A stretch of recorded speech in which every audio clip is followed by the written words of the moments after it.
The Discovery. Commander Zix stood at the observation deck of the Krellian warship Eternal Dominion, her silver scales reflecting the cold light of distant stars.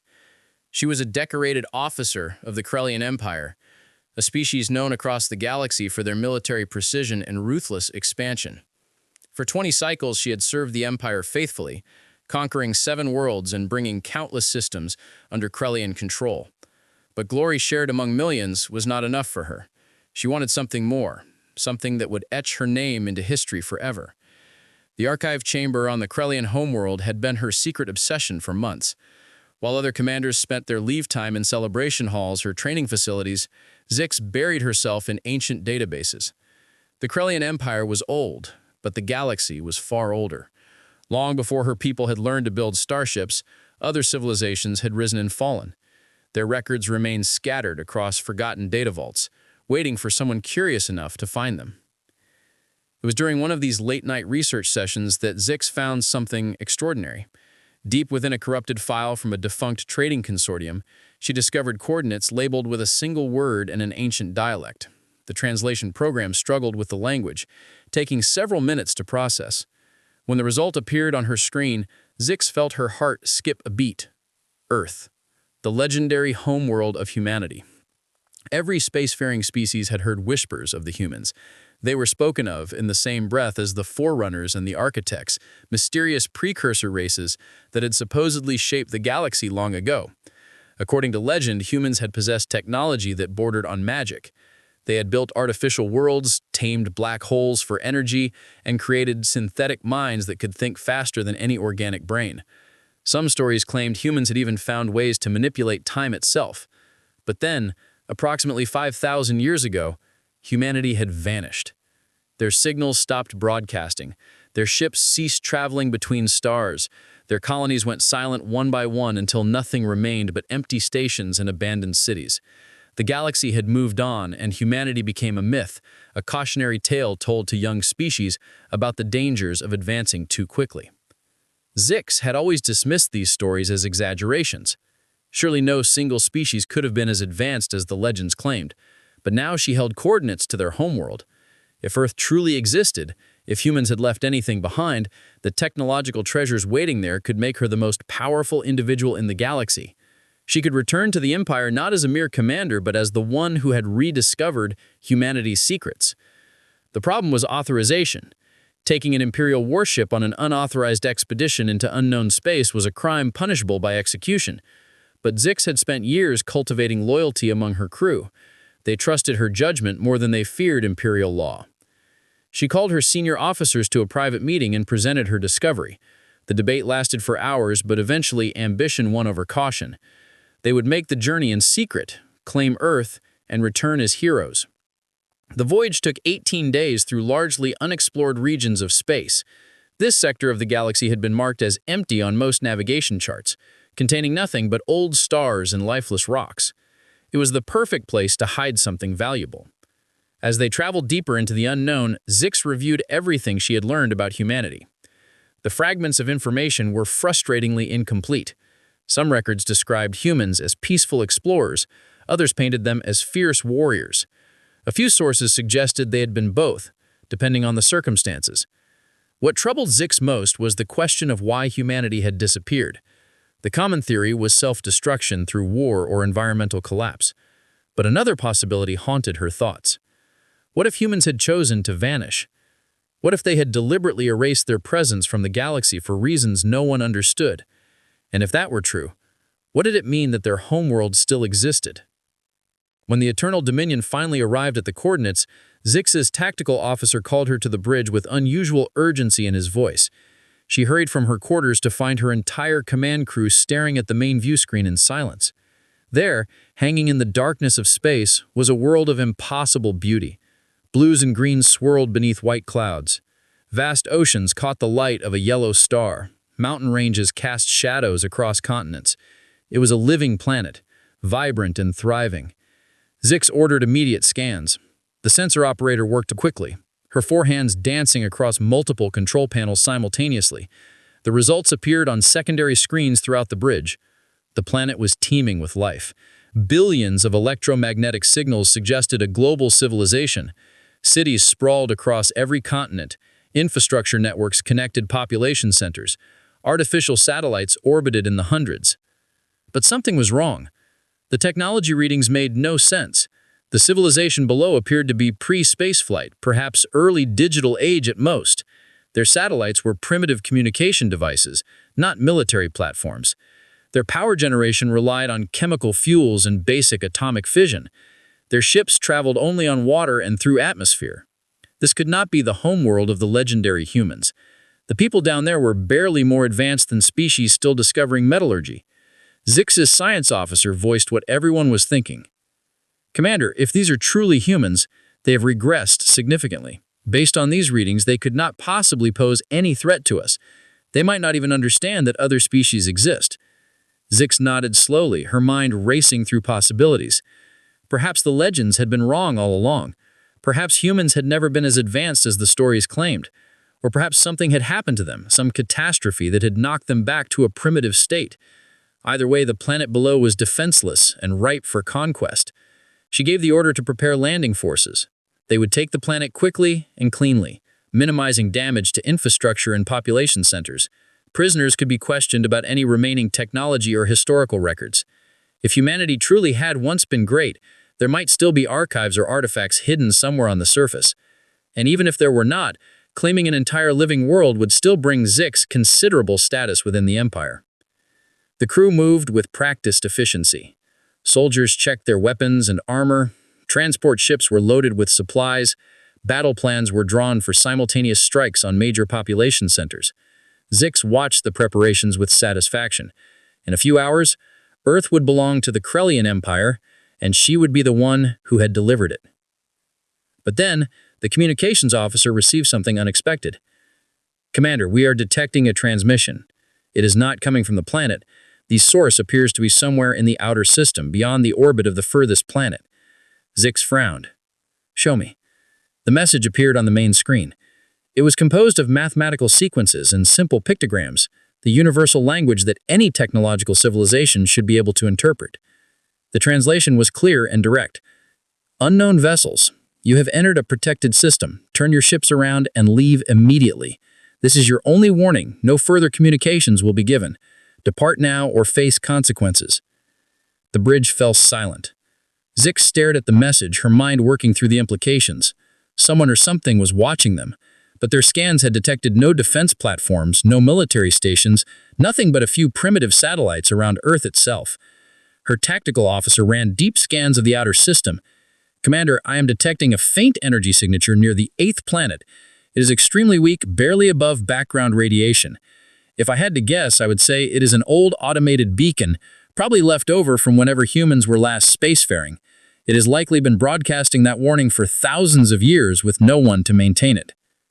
Zix considered ordering a retreat. Caution was the mark of a commander who lived to fight another day, but caution had never won empires. The warning was almost certainly automated, a ghost from the past with no real power behind it.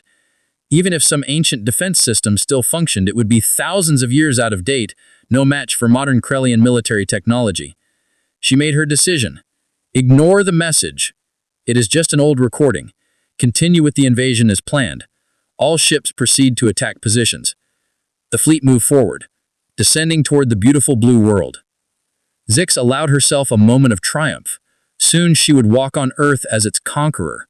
Soon her name would be spoken alongside the greatest commanders in Krellian history. She did not know that in the darkness beyond Neptune something vast and patient had been watching. She did not know that ancient sensors, far more advanced than anything her empire possessed, had been tracking every move her fleet made since the moment they entered the system.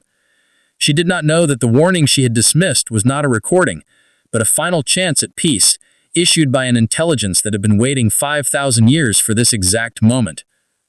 Deep in the frozen outer reaches of the solar system, buried in a facility that predated the Krellian Empire by millennia, the Guardian Protocol completed its threat assessment. The invaders had been warned. They had been given the opportunity to leave. They had chosen to continue their attack. The ancient AI calculated probabilities, reviewed its programming, and reached a conclusion. The safety of Earth and its human population was paramount.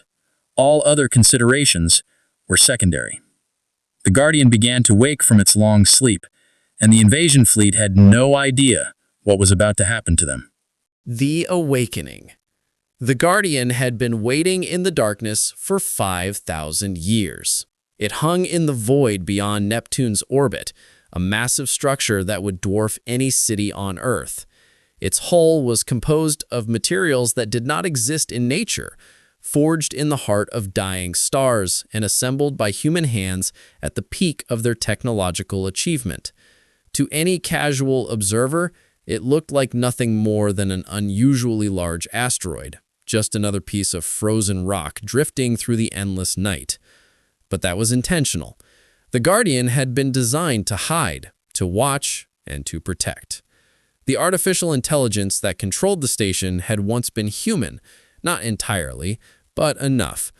Dr. Sarah Chen had been the finest computational scientist of her generation, and when humanity decided to retreat from the galaxy, she had volunteered to have her consciousness digitized and merged with the defense network. She had given up her body, her physical existence, to become something more. She had become the eternal protector of Earth, the last line of defense against any threat that might find humanity's hidden homeworld. For 50 centuries, Sarah had watched and waited. She had observed the rise and fall of nearby civilizations. She had tracked the expansion of new empires and the collapse of old ones. She had cataloged thousands of species, studied their languages, analyzed their technologies, and assessed their threat levels. Most species never came close to Earth. The solar system was in a remote region of the galaxy, far from major trade routes and resource-rich nebulae. But Sarah had always known that eventually someone would find them. It was simply a matter of time. Now that moment had arrived. The Krellian fleet hung in space above Earth, their weapons armed and their invasion force ready to deploy. Sarah had given them a warning, as her protocols required. She had offered them the chance to leave peacefully. They had refused. That left her with no choice. She activated defensive protocols that had not been used since the day they were installed. Deep within the Guardian station, manufacturing facilities came to life. Machines that had been dormant for millennia began to move with perfect precision. Matter streams flowed through quantum fabricators, rearranging atoms into specific configurations. Within seconds, the first Defender drone took shape. It was small by military standards, no larger than a human fighter craft, but its hull was made of adaptive smart matter that could reconfigure itself to absorb or deflect any known weapon. Its power source was a miniature fusion core that could run for centuries without refueling, and its weapons were based on principles that most galactic civilizations had not even theorized about yet. Sarah manufactured 500 drones in less than 3 minutes. Each one was an autonomous unit, with its own tactical intelligence, but all of them were linked to her central consciousness. She could see through their sensors, think with their processors, and act through their weapons systems. She was not just commanding an army, she was the army. The drones launched from the Guardian station in perfect formation. They accelerated through space at speeds that would liquefy any biological pilot. The Krellian fleet's sensors detected them immediately, but the aliens had no context for understanding what they were seeing. Their tactical computers classified the drones as fighter craft, a curious choice given that the planet below showed no signs of space fleet capability. But the Krellians were not worried. 500 small ships against 12 heavy warships was hardly a fair fight. Commander Zykes watched the approaching drones with a mixture of curiosity and annoyance. So there was some defense system after all. Perhaps the humans had maintained a few automated guardians from their ancient empire. It made the conquest slightly more interesting, but it would not change the outcome. She ordered her fleet into defensive formation and prepared to demonstrate why the Krellian Empire had conquered half the known galaxy. The battle began when the drones entered weapons range. The Krellian ships opened fire first, launching missiles and energy beams that could reduce mountains to dust. For a moment, space lit up with destructive power. The Krellians expected to see the drones vaporized instantly. Instead, something impossible happened. The drones did not dodge or deploy shields. They simply absorbed the attacks. Energy beams struck their hulls and disappeared, converted into power that fed the drones' own systems. Missiles exploded against them, and the drones emerged unharmed, their adaptive armor reconfiguring faster than the explosions could damage it. Then, the drones fired back. Beams of coherent light, far more focused and powerful than anything the Krellians possessed, lanced through space. They struck the lead warship's shields and punched through them like they were not even there. The beams cut into the ship's hull with surgical precision, slicing through armor plating and internal bulkheads. The warship broke apart in a silent explosion, its atmosphere venting into space, its crew killed before they even understood what had happened. Zykes stared at her viewscreen in horror. That ship had been the pride of the Krellian military, equipped with the latest shield technology and the strongest armor their scientists could design. It had survived battles against 3 different species and had never taken serious damage. Now, it was debris, destroyed in seconds by weapons that should not exist. "All ships' evasive maneuvers," she screamed into her communicator. "Return fire, maximum intensity, target those drones and do not stop shooting." The fleet scattered, each ship trying desperately to avoid the same fate as their companion. They fired everything they had. Energy cannons blazed continuously, missile tubes launched their entire payloads, point defense systems created walls of explosive projectiles.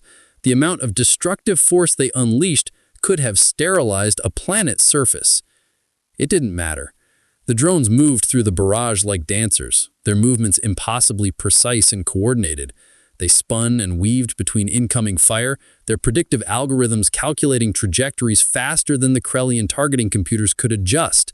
When attacks did connect, the drone's adaptive hull simply reconfigured, turning solid matter into energy-absorbing lattices or redistributing mass to reinforce damaged sections. And all the while, the drones kept firing. Another Krellian warship exploded, then another. The aliens tried to run, engaging their faster-than-light drives to escape the system, but the drones were faster. They caught the fleeing ships before they could complete their jump calculations and tore them apart with casual efficiency. Some Krellians tried to surrender, broadcasting desperate pleas in every language their computers knew. The drones ignored them. They had been given their chance to leave peacefully. They had chosen war instead.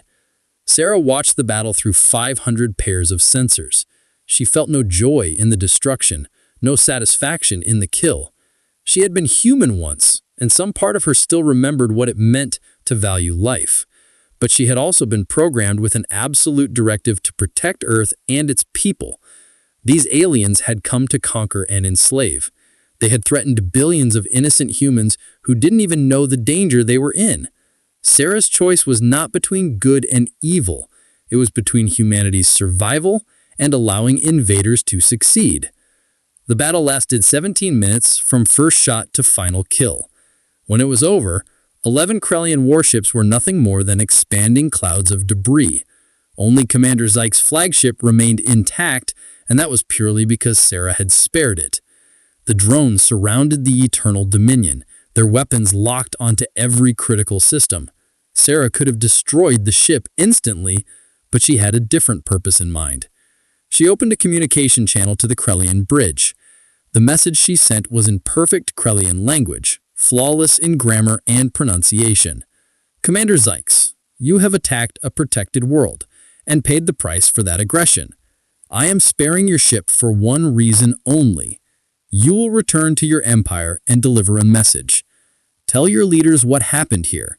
Tell them that Earth is not defenseless. Tell them that humanity still exists and that we have chosen to remain hidden for our own reasons. Tell them that any species that attempts to attack us will face the same fate as your fleet. We do not seek conflict, but we will defend ourselves without mercy if necessary. Now leave this system and do not return." Zykes sat frozen in her command chair, her scales pale with shock. Around her, the few surviving crew members stared at their screens in disbelief.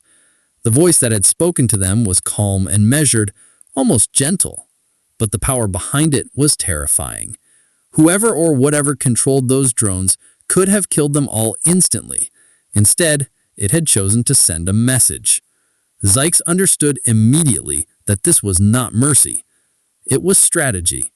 A dead fleet told no tales, but a survivor could spread fear throughout the galaxy. She gave the order to retreat. The Eternal Dominion turned and fled, its engines pushing to maximum power. Behind them, the drones did not pursue. They simply watched as the broken warship jumped to faster-than-light speed and disappeared into the darkness between stars. Sarah recalled her drones to the Guardian station. The battle was over, but she knew this was only the beginning. Commander Zykes would report what happened, and that report would spread through the galactic community like wildfire. Species that had forgotten about humanity would suddenly remember. Young civilizations that had never heard of humans would learn that there was an ancient power hiding in the darkness, waiting and watching. On Earth below, humanity went about its daily life.